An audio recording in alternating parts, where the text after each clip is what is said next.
dear presidents, co-chairs, esteemed excellencies, and colleagues. My name is Yulianna Acuña, and I stand before you today as a young woman who represents both a warning and a promise.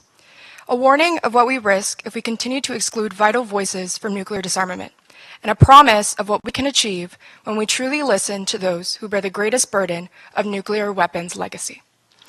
The reality of nuclear weapons is written in female bodies.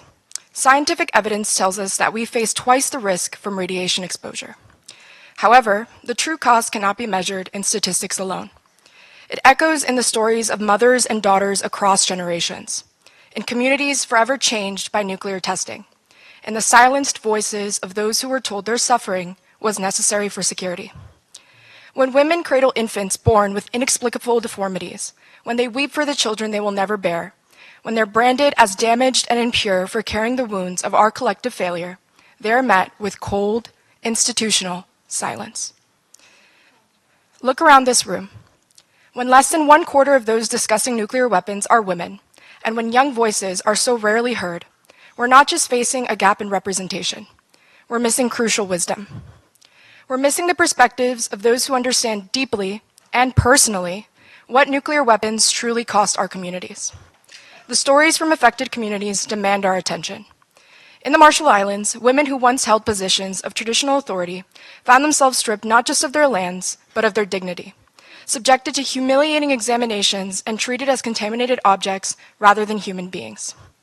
In Kiribati, women who were pillars of their society watched as nuclear testing unraveled the fabric of their communities, their connection to ancestral lands severed, their traditional wisdom powerless against an invisible threat. But let me be clear, this is not a story of victimhood. It is a story of power and of transformation. Despite systematic exclusion, women, particularly young women, are leading the way forward in nuclear-affected communities. We're not looking to simply increase the number of women in a room. We're demonstrating through action and advocacy that disarmament discussions must evolve beyond traditional notions of security and deterrence to address the real human impact of these weapons. The Treaty on the Prohibition of Nuclear Weapons opened a door by recognizing gender impacts and women participation. Now, we must walk through that door with purpose and conviction. We need concrete action. Distinguished delegates, the future of nuclear disarmament cannot be built on the same patriarchal foundations that created and sustained these weapons. It must be built on diverse perspectives, on lived experiences, on the insight of those who have borne the greatest costs. The time for traditional security narratives has passed.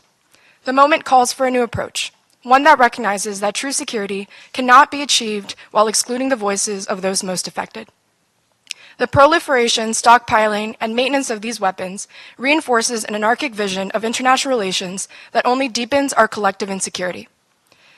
With mounting nuclear tensions, we have irrefutable evidence that policies built on defense and deterrence lead us further into chaos. The gender perspective offers us something revolutionary, a path toward rationality instead of fear, cooperation instead of domination, and a security paradigm that serves humanity rather than threaten its very existence. We, the young women of the world, bring more than just our voices to this discussion. We bring the caution of our communities, the strength of our convictions, and an unwavering commitment to creating a world free of nuclear weapons. The future is watching, and we're here to lead. Not tomorrow, not when invited, and not when permitted, but now.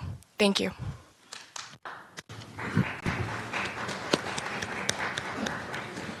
Thank you.